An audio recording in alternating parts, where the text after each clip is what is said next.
Hello everyone.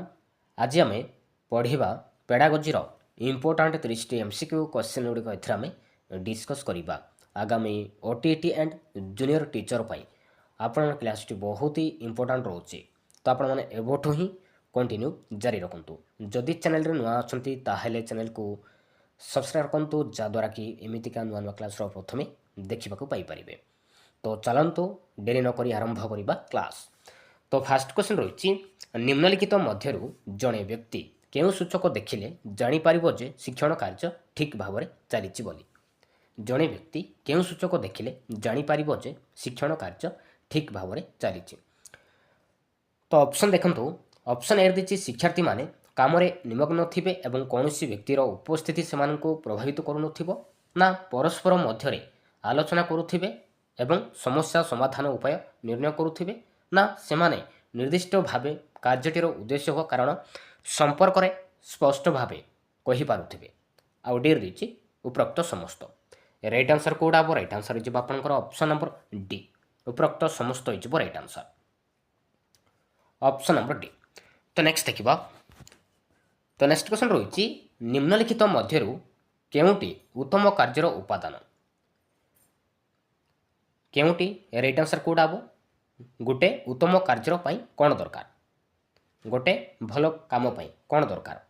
Option A देछि लक्ष्य कैंद्रिक देछि आह्वानमूलक देछि स्वतःस्फूर्त अंशग्रहण देछि उपरोक्त समस्त देछि।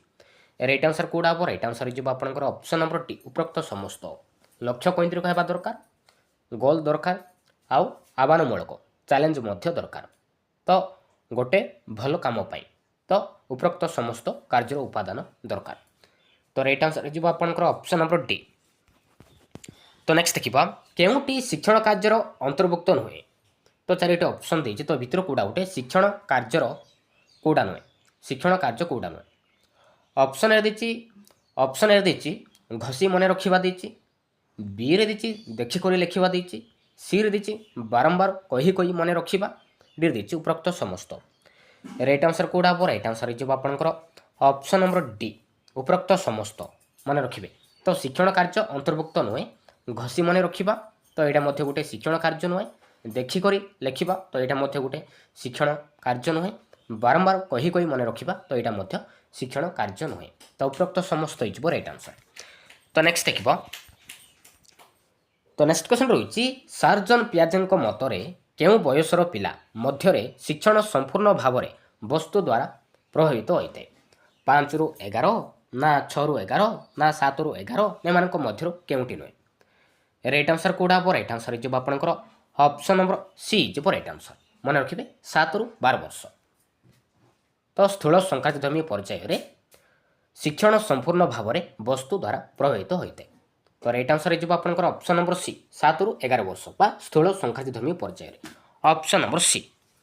तो नेक्स्ट देखा केउटी शिक्षण प्रवेश द्वारा रूपे परिचित केउटी शिक्षण प्रवेश द्वारा रूपे परिचित विद्यालय ना शिक्षण सामग्री ना इंद्रिय अनुभूति ना एमान मध्य केउटी नुहे। राइट आंसर कोड हम राइट आंसर हो आपंकर ऑप्शन नंबर सी जो राइट आंसर मन रखिए इंद्रिय अनुभूति ऑप्शन नंबर सी जो राइट आंसर। तो शैशव अवस्था तो इंद्रिय द्वारा ही ज्ञान आहरण करें तो यहाँ हूँ शिक्षण रूपे परिचित मन रखिए ऑप्शन नंबर सी। तो नेक्स्ट देखा केउं शिक्षण रे शिक्षार्थी मुक्त आलोचना व परस्पर भावे विनिमय सुजोग पाए केउं शिक्षण रे शिक्षार्थी मुक्त आलोचना व परस्पर भावे विनिमय सुजोग पाए दलगत शिक्षण ना व्यक्तिगत शिक्षण ना सहभागी शिक्षण ना उभय ए ओ सी। राइट आंसर कोड हम राइट आंसर हो आपंकर ऑप्शन नंबर डी मन रखिए उभय ए ओ सी दलगत शिक्षण आउ सहभागी शिक्षण मन रखिए ये दुईटी शिक्षण रे शिक्षार्थी मुक्त आलोचना व परस्पर भावे विनिमय सुजोग पाए। तो राइट आंसर हो आपंकर ऑप्शन नंबर डी। तो नेक्स्ट देखा। तो नेक्स्ट क्वेश्चन रही दलगत शिक्षण रे शिक्षार्थी संख्या केते हेबा आवश्यक दलगत शिक्षण रे शिक्षार्थी संख्या केते हेबा दरकार कम हबो ना बहुत हबो ना असंख्य हबो ना एमान मध्य केउंटी नुहे। राइट आंसर कोड हम राइट आंसर हो आपंकर ऑप्शन नंबर ए जो राइट आंसर मन रखिए दलगत शिक्षण में शिक्षार्थी संख्या जिते कम हम तो सेते भल हम मन रखिए तो कम हेबा आवश्यक तो कम हेले कौन ना तो तांको भितरे परस्पर भितर आलोचना करथांती तो राइट आंसर हो आपनकर ऑप्शन नंबर ए। तो नेक्स्ट देखिबा दलीय कार्य जोंगो पिलामानंको धारणा किपरि होइताय दलीय कार्य पाई पिलामानंको धारणा किपरि होइताय ऑप्शन ए रे देछि धारणा आदौ सृष्टि हुए ना ना कम धारणा सृष्टि हुए ना धारणार दृढ़ीकरण होइताय ना एमानंको मध्यरु केउटी नुहे राइट आंसर कोडा हम राइट आंसर हो आपनकर ऑप्शन नंबर सी धारणार दृढ़ीकरण होइताय दलीय काम पाई तो पिलामानंकर धारणा दृढ़ीकरण होता है तो राइट आंसर हो आपनकर ऑप्शन नंबर सी।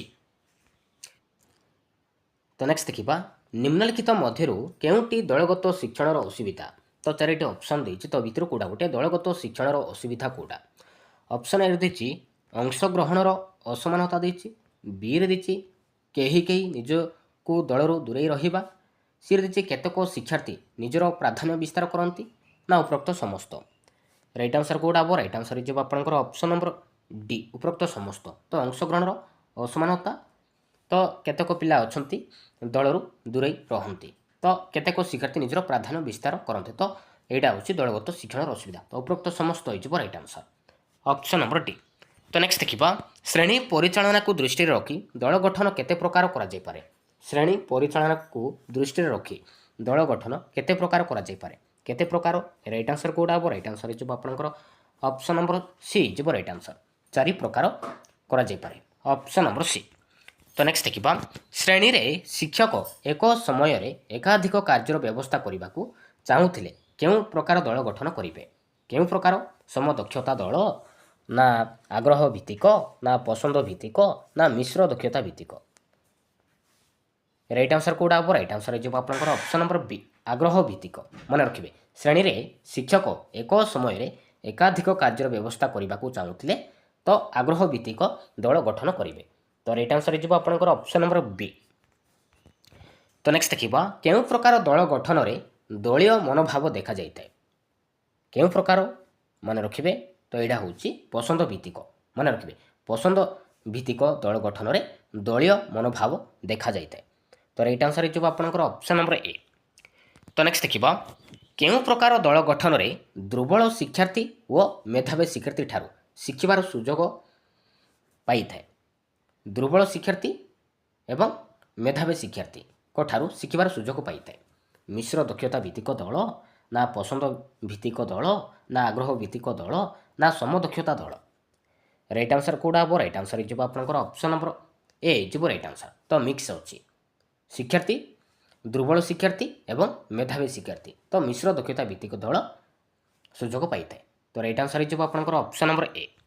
तो नेक्स्ट देखिबा विद्यालय रे केउ प्रकार श्रेणी परिस्थिति देखिबा को मिलिताय विद्यालय रे केउ प्रकार श्रेणी परिस्थिति देखिबा को मिलिताय एकक श्रेणी ना बहुश्रेणी ना बहुस्तरीय श्रेणी ना उपरोक्त समस्त राइट आंसर कोडा हम राइट आंसर हो आपनकर ऑप्शन नंबर डी उपरोक्त समस्त मन रखिए उपरोक्त समस्त प्रकार श्रेणी परिस्थिति देखिबा को मिलिताय ऑप्शन नंबर डी।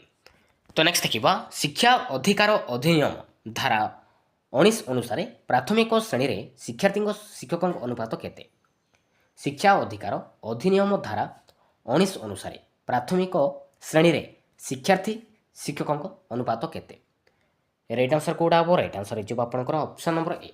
तो प्राथमिक श्रेणी रे 30 जन शिक्षार्थी जड़े शिक्षक निहाती आवश्यक तो राइट आंसर हो आपनकर ऑप्शन नंबर ए 30 जन शिक्षार्थी जड़े शिक्षक ऑप्शन नंबर ए। तो नेक्स्ट देखिबा एबे देखिबा शिक्षा अधिकार अधिनियम धारा 19 अनुसार उच्च प्राथमिक श्रेणी रे शिक्षार्थी शिक्षकों अनुपात केते तो यहाँ पचारि उच्च प्राथमिक श्रेणी रे शिक्षार्थी शिक्षकों अनुपात केते कोडा राइट आंसर मन रखिए राइट आंसर हो आपनकर ऑप्शन नंबर सी हो राइट आंसर 35 जन शिक्षार्थी जड़े शिक्षक निहाती आवश्यक यहाँ हूँ उच्च प्राथमिक श्रेणी रे ऑप्शन नंबर सी हो राइट आंसर। तो नेक्स्ट देखिबा शिशु अधिकार अधिनियम 2009 अनुसार प्रथम रु पंचम श्रेणी पर्यंत केते जन पिला सर्वनिम्न 2 जन शिक्षक रहिबे ପ୍ରଥମରୁ ପଞ୍ଚମ ଶ୍ରେଣୀ ପର୍ଯ୍ୟନ୍ତ କେତେ ଜଣ ପିଲାଙ୍କ ପାଇଁ ସର୍ବନିମ୍ନ 2 ଜଣ ଶିକ୍ଷକ ରହିବେ? କେତେ ଜଣ? ମନେ ରଖିବେ 60 ଜଣ ନା 60 ଜଣ। ତ ଏଇଟା ଆନ୍ସର ହେଇଯିବ ଆପଣଙ୍କର ଅପସନ୍ ନମ୍ବର ବି। ତ ପ୍ରଥମ ଶ୍ରେଣୀରେ ତ ଜଣେ ଶିକ୍ଷକଙ୍କ ପାଇଁ 30 ଜଣ ଶିକ୍ଷାର୍ଥୀ ଦରକାର। ତ ଏଥିରେ ପଚାରିଛି କି ପ୍ରଥମରୁ ପଞ୍ଚମ ଶ୍ରେଣୀ ପର୍ଯ୍ୟନ୍ତ ତ 2 ଜଣ ଶିକ୍ଷକଙ୍କ ପାଇଁ 30 30 60 ତ 60 ଜଣ ଶିକ୍ଷାର୍ଥୀ ରହିବେ। ତ ରାଇଟ୍ ଆନ୍ସର ହେଇଯିବ ଆପଣଙ୍କର ଅପସନ୍ ନମ୍ବର ବି ହେଇଯିବ ରାଇଟ୍ ଆନ୍ସର। ତ ନେକ୍ସଟ ଦେଖିବା ପିଲା ସଂଖ୍ୟା 200ରୁ ଅଧିକ ହେଲେ ପ୍ରଧାନ ଶିକ୍ଷକଙ୍କୁ ଛାଡ଼ି ଶିକ୍ଷାର୍ଥୀ ଶିକ୍ଷକ ଅନୁପାତ କେତେରୁ ଅଧିକ ହେବ ନାହିଁ?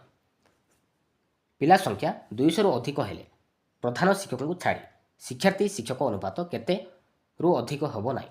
40 ନା 50 ନା 60 ନା 70? ରାଇଟ୍ ଆନ୍ସର କେଉଁଟା ହେବ? ରାଇଟ୍ ଆନ୍ସର ହେଇଯିବ ଆପଣଙ୍କର ଅପସନ୍ ନମ୍ବର ଏ ହେଇଯିବ ରାଇଟ୍ ଆନ୍ସର। ମନେ ରଖିବେ 40ରୁ ଅଧିକ ହେବ ନାହିଁ, ଅପସନ୍ ନମ୍ବର ଏ। ତ ନେକ୍ସଟ ଦେଖିବା ଶିକ୍ଷା ଅଧିକାର ଅଧିନିୟମ 2009 ଅନୁଯାୟୀ ପ୍ରତିବର୍ଷ ଶିକ୍ଷକ ପ୍ରଥମରୁ ପଞ୍ଚମ ଶ୍ରେଣୀ ପାଇଁ କେତେ ଘଣ୍ଟା ଶିକ୍ଷାଦାନ କାର୍ଯ୍ୟ ପାଇଁ ବିନିଯୋଗ କରିବେ? କେତେ ଘଣ୍ଟା?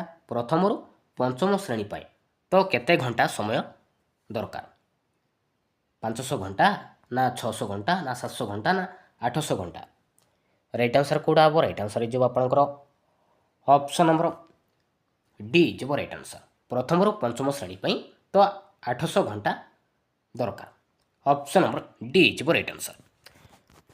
ତ ନେକ୍ସଟ ଦେଖିବା ଶିକ୍ଷା ଅଧିକାର ଅଧିନିୟମ 2009 ଅନୁଯାୟୀ ପ୍ରତିବର୍ଷ ଶିକ୍ଷକ ଅଷ୍ଟମ ଶ୍ରେଣୀ ପର୍ଯ୍ୟନ୍ତ ପିଲାମାନଙ୍କ ପାଇଁ କେତେ ଘଣ୍ଟା ଶିକ୍ଷାଦାନ କାର୍ଯ୍ୟ ପାଇଁ ବିନିଯୋଗ କରିବେ? ଏଇଟା ହେଉଛି ଅଷ୍ଟମ ଶ୍ରେଣୀ, କେତେ ସମୟ ଦରକାର? ରାଇଟ୍ ଆନ୍ସର କେଉଁଟା ହେବ? ରାଇଟ୍ ଆନ୍ସର ହେଇଯିବ ଆପଣଙ୍କର ଅପସନ୍ ନମ୍ବର ସି। ମନେ ରଖିବେ 1000 ଘଣ୍ଟା, ଅପସନ୍ ନମ୍ବର ସି ହେଇଯିବ ରାଇଟ୍ ଆନ୍ସର। ତ ନେକ୍ସଟ ଦେଖିବା ଶିକ୍ଷା ଅଧିକାର ଅଧିନିୟମ ଓ ଶିକ୍ଷକଙ୍କ ସମ୍ପର୍କିତ ଧାରା କେତେ ଅନୁସାରେ କୌଣସି ଶିଶୁକୁ ଶାରୀରିକ ଦଣ୍ଡ ବା ମାନସିକ ନିର୍ଯାତନା ଦିଆଯିବ ନାହିଁ? କେଉଁ ଧାରା ଅନୁସାରେ କୌଣସି ଶିଶୁକୁ ଶାରୀରିକ ଦଣ୍ଡ ବା ମାନସିକ ନିର୍ଯାତନା ଦିଆଯିବ ନାହିଁ? ରାଇଟ୍ ଆନ୍ସର କେଉଁଟା ହେବ? ରାଇଟ୍ ଆନ୍ସର ହେଇଯିବ ଆପଣଙ୍କର ଅପସନ୍ ନମ୍ବର ଏ, ଧାରା 17A। ମନେ ରଖିବେ ଅପସନ୍ ନମ୍ବର ଏ। ତ ନେକ୍ସଟ ଦେଖିବା ଏକ ବହୁଶ୍ରେଣୀ ପରିସ୍ଥିତିରେ ଶ୍ରେଣୀଗୁଡ଼ିକର ଶିକ୍ଷାର୍ଥୀମାନଙ୍କ ସମଷ୍ଟି କେତେରୁ କେତେ ମଧ୍ୟରେ ରହିଥାଏ? ଏକ ବହୁଶ୍ରେଣୀ ପରିସ୍ଥିତିରେ ଶ୍ରେଣୀଗୁଡ଼ିକର ଶିକ୍ଷାର୍ଥୀମାନଙ୍କ ସମଷ୍ଟି କେତେରୁ କେତେ ମଧ୍ୟରେ ରହିଥାଏ? 20ରୁ 30 ନା 20ରୁ 40 ନା 30ରୁ 60 ନା 30ରୁ 80? ରାଇଟ୍ ଆନ୍ସର କେଉଁଟା ହେବ? ରାଇଟ୍ ଆନ୍ସର ହେଇଯିବ ଆପଣଙ୍କର ଅପସନ୍ ନମ୍ବର ଏ, 20ରୁ 30, ଅପସନ୍ ନମ୍ବର ଏ। ତ ନେକ୍ସଟ ଦେଖିବା ଯେଉଁ ଶିକ୍ଷାର୍ଥୀମାନେ ନିପୁଣତା ହାସଲ କରିନଥାନ୍ତି ସେମାନଙ୍କ ପାଇଁ କେଉଁ ଶିକ୍ଷଣ କାର୍ଯ୍ୟ କରାଯାଇଥାଏ? ସମୃଦ୍ଧିକରଣ ବ୍ୟବସ୍ଥା ନା ପୁନଃ ଶିକ୍ଷାଦାନ ଶିକ୍ଷଣ ନା ଉଭୟ ଏ ଓ ବି ନା ଏମାନଙ୍କ ମଧ୍ୟରୁ କେଉଁଟି ନୁହେଁ? ରାଇଟ୍ ଆନ୍ସର କେଉଁଟା ହେବ? ଯେଉଁ ଶିକ୍ଷାର୍ଥୀମାନେ ନିପୁଣତା ହାସଲ କରିନଥାନ୍ତି ତ କେଉଁ ଶିକ୍ଷଣ କାର୍ଯ୍ୟ କରାଯାଇଥାଏ? ରାଇଟ୍ ଆନ୍ସର କେଉଁଟା ହେବ? ରାଇଟ୍ ଆନ୍ସର ହେଇଯିବ ଆପଣଙ୍କର ଅପସନ୍ ନମ୍ବର ବି ହେଇଯିବ ରାଇଟ୍ ଆନ୍ସର, ପୁନଃ ଶିକ୍ଷାଦାନ ଶିକ୍ଷଣ। ମନେ ରଖିବେ ଆଉ ସମୃଦ୍ଧିକରଣ ବ୍ୟବସ୍ଥା ଏଇଟା ହେଉଛି ଶିକ୍ଷାର୍ଥୀମାନେ ନିପୁଣତା ହାସଲ କରିଥାନ୍ତି ତ ସେଇଟା ହେଇଯିବ ସମୃଦ୍ଧିକରଣ ବ୍ୟବସ୍ଥା ହେବ। ତ ଏଇଟା ଶିକ୍ଷାର୍ଥୀମାନେ ନିପୁଣତା ହାସଲ କରିନଥାନ୍ତି ତ ପୁନଃ ଶିକ୍ଷାଦାନ ଶିକ୍ଷଣ କାର୍ଯ୍ୟ ପାଇଁ କରାଯାଇଥାଏ, ଅପସନ୍ ନମ୍ବର ବି ହେଇଯିବ ରାଇଟ୍ ଆନ୍ସର। ତ ନେକ୍ସଟ ଦେଖିବା ଦକ୍ଷତା ଭିତ୍ତିକ ପନ୍ଥାରେ ପ୍ରତ୍ୟେକ ଶିକ୍ଷାର୍ଥୀ କେଉଁ ଗୁଣ ଉପରେ ଗୁରୁତ୍ୱ ଦିଆଯାଇଥାଏ? ଦକ୍ଷତା ଭିତ୍ତିକ ପନ୍ଥାରେ କେଉଁ ଗୁଣର ଉପରେ ଗୁରୁତ୍ୱ ଦିଆଯାଇଥାଏ? ଆଗ୍ରହ ନା ଦକ୍ଷତା ନା ଜ୍ଞାନ ନା ଏମାନଙ୍କ ମଧ୍ୟରୁ କେଉଁଟି ନୁହେଁ? ରାଇଟ୍ ଆନ୍ସର କେଉଁଟା ହେବ? ରାଇଟ୍ ଆନ୍ସର ହେଇଯିବ ଆପଣଙ୍କର ଅପସନ୍ ନମ୍ବର ବି, ଦକ୍ଷତା ଭିତ୍ତିକ। ମନେ ରଖିବେ ଦକ୍ଷତା ଭିତ୍ତିକ ପନ୍ଥାରେ ଦକ୍ଷତା ଭିତ୍ତିକ ଗୁଣ ଉପରେ ଗୁରୁତ୍ୱ ଦିଆଯାଇଥାଏ। ରାଇଟ୍ ଆନ୍ସର ହେଇଯିବ ଆପଣଙ୍କର ଅପସନ୍ ନମ୍ବର ବି ହେଇଯିବ ରାଇଟ୍ ଆନ୍ସର। ତ ନେକ୍ସଟ ଦେଖିବା ଡେଭିଡ୍ କଲ୍ବଙ୍କ ଅଭିଜ୍ଞତା ମଡେଲ କେତେ ପ୍ରକାର ଶିକ୍ଷଣ ଶୈଳୀ ରହିଛି? ଡେଭିଡ୍ କଲ୍ବଙ୍କ ଅଭିଜ୍ଞତା ମଡେଲ କେତେ ପ୍ରକାର ଶିକ୍ଷଣ ଶୈଳୀ ରହିଛି? କେତେ ପ୍ରକାର? ମନେ ରଖିବେ 4 ପ୍ରକାର, ଅପସନ୍ ନମ୍ବର ସି ହେଇଯିବ ରାଇଟ୍ ଆନ୍ସର। ତ ନେକ୍ସଟ ଦେଖିବା କେଉଁ ପନ୍ଥା ଶିକ୍ଷାର୍ଥୀଙ୍କୁ ଆବଶ୍ୟକ ଦକ୍ଷତା ଓ କୌଶଳ ହାସଲ କରିବାରେ ସହାୟକ ହୋଇଥାଏ ଓ ଶିକ୍ଷାର୍ଥୀଙ୍କୁ ଜୀବନବ୍ୟାପୀ ଶିକ୍ଷା ଲାଭ କରିବାରେ ପ୍ରେରଣା ଦେଇଥାଏ? ଶିକ୍ଷଣ କୈନ୍ଦ୍ରିକ ନା ଶିକ୍ଷାର୍ଥୀ କୌଶଳ ନା ଶିକ୍ଷକ କୈନ୍ଦ୍ରିକ ନା ଉପରୋକ୍ତ ସମସ୍ତ? ରାଇଟ୍ ଆନ୍ସର କେଉଁଟା ହେବ? ରାଇଟ୍ ଆନ୍ସର ହେଇଯିବ ଆପଣଙ୍କର ଅପସନ୍ ନମ୍ବର ଏ, ଶିକ୍ଷଣ କୈନ୍ଦ୍ରିକ। ଶିକ୍ଷଣ କୈନ୍ଦ୍ରିକ ପନ୍ଥାରେ ଶିକ୍ଷାର୍ଥୀଙ୍କୁ ଆବଶ୍ୟକ ଦକ୍ଷତା ଓ କୌଶଳ ହାସଲ କରିବାରେ ସାହାଯ୍ୟ ହୋଇଥାଏ ମନେ ରଖିବେ। ତ ରାଇଟ୍ ଆନ୍ସର ହେଇଯିବ ଆପଣଙ୍କର ଅପସନ୍ ନମ୍ବର ଏ। ତ ନେକ୍ସଟ ଦେଖିବା ଶିକ୍ଷଣ କୈନ୍ଦ୍ରିକ ପନ୍ଥାରେ କେଉଁମାନେ ଶିଖିଥାନ୍ତି। ଶିକ୍ଷଣ କୈନ୍ଦ୍ରିକ ପନ୍ଥାରେ କେଉଁମାନେ ଶିଖିଥାନ୍ତି? କେବଳ ଶିକ୍ଷାର୍ଥୀ ନା କେବଳ ଶିକ୍ଷକ ନା ଉଭୟ ଶିକ୍ଷକ ଓ ଶିକ୍ଷାର୍ଥୀ ନା ଏମାନଙ୍କ ମଧ୍ୟରୁ କୌଣସି ନୁହେଁ। ରାଇଟ୍ ଆନ୍ସର କେଉଁଟା ହେବ? ରାଇଟ୍ ଆନ୍ସର ହେଇଯିବ ଆପଣଙ୍କର ଅପସନ୍ ନମ୍ବର ସି। ଉଭୟ ଶିକ୍ଷକ ଓ ଶିକ୍ଷାର୍ଥୀମାନେ ଶିଖିଥାନ୍ତି ଶିକ୍ଷଣ କୈନ୍ଦ୍ରିକ ପନ୍ଥାରେ। Option number C. ତ ନେକ୍ସଟ ଦେଖିବା କେଉଁ ପରୀକ୍ଷଣ ଦ୍ୱାରା ଏକ ନିର୍ଦ୍ଦିଷ୍ଟ ସ୍ତରରେ ନିର୍ଦ୍ଧାରିତ ଦକ୍ଷତା ସମୂହ ହାସଲ ହୋଇପାରିଛି କି ନାହିଁ ଜଣେ ନିଶ୍ଚିତ ହୋଇପାରିବ। କେଉଁ ପରୀକ୍ଷଣ ଦ୍ୱାରା ଏକ ନିର୍ଦ୍ଦିଷ୍ଟ ସ୍ତରରେ ନିର୍ଦ୍ଧାରିତ ଦକ୍ଷତା ସମୂହ ହାସଲ ହୋଇପାରିଛି କି ନାହିଁ ଜଣେ ନିଶ୍ଚିତ ହୋଇପାରିବ। ସାମଗ୍ରିକ ମୂଲ୍ୟାୟନ ନା ମାସିକ ପରୀକ୍ଷଣ ନା ବାର୍ଷିକ ନା ନିରନ୍ତର ପରୀକ୍ଷଣ। ରାଇଟ୍ ଆନ୍ସର କେଉଁଟା ହେବ? ରାଇଟ୍ ଆନ୍ସର ହେଇଯିବ ଆପଣଙ୍କର ଅପସନ୍ ନମ୍ବର ଡି ନିରନ୍ତର ପରୀକ୍ଷଣ ଦ୍ୱାରା ଏକ ନିର୍ଦ୍ଦିଷ୍ଟ ସ୍ତରରେ ନିର୍ଦ୍ଧାରିତ ଦକ୍ଷତା ସମୂହ ହାସଲ ହୋଇପାରିଛି କି ନାହିଁ ଜଣେ ନିଶ୍ଚିତ ହୋଇପାରିବ। Option number D. ତ ନେକ୍ସଟ ଦେଖିବା ପୁନଃ ଶିକ୍ଷାଦାନ ଶିକ୍ଷଣ କାର୍ଯ୍ୟକୁ କ'ଣ କୁହାଯାଏ? ପୁନଃ ଶିକ୍ଷାଦାନ ଶିକ୍ଷଣ କାର୍ଯ୍ୟକୁ କ'ଣ କୁହାଯାଏ? ପ୍ରତିକାରମୂଳକ ଶିକ୍ଷାଦାନ କୁହାଯାଏ ନା ସମୃଦ୍ଧିକରଣ ବ୍ୟବସ୍ଥା କହିବା ନା ଉଭୟ ଏ ଓ ବି ନା ଉପରୋକ୍ତ ସମସ୍ତ। ରାଇଟ୍ ଆନ୍ସର କେଉଁଟା ହେବ? ରାଇଟ୍ ଆନ୍ସର ହେଇଯିବ ଆପଣଙ୍କର ଅପସନ୍ ନମ୍ବର ଏ ପୁନଃ ଶିକ୍ଷାଦାନ ଶିକ୍ଷଣ କାର୍ଯ୍ୟକୁ ପ୍ରତିକାରମୂଳକ କୁହାଯାଏ। Option number A. ତ ନେକ୍ସଟ ଦେଖିବା ଶ୍ରେଣୀ କକ୍ଷରେ ଉପାଦାନ କିଏ? ଶ୍ରେଣୀ କକ୍ଷର ଉପାଦାନ କିଏ? ଶିକ୍ଷକ ନା ଶିକ୍ଷାର୍ଥୀ ନା ବିଷୟବସ୍ତୁ ନା ଉପରୋକ୍ତ ସମସ୍ତ। ରାଇଟ୍ ଆନ୍ସର କେଉଁଟା ହେବ? ରାଇଟ୍ ଆନ୍ସର ହେଇଯିବ ଆପଣଙ୍କର ଅପସନ୍ ନମ୍ବର ଡି ହେଇଯିବ ରାଇଟ୍ ଆନ୍ସର ଉପରୋକ୍ତ ସମସ୍ତ ମନେ ରଖିବେ। Option number D. Thank you.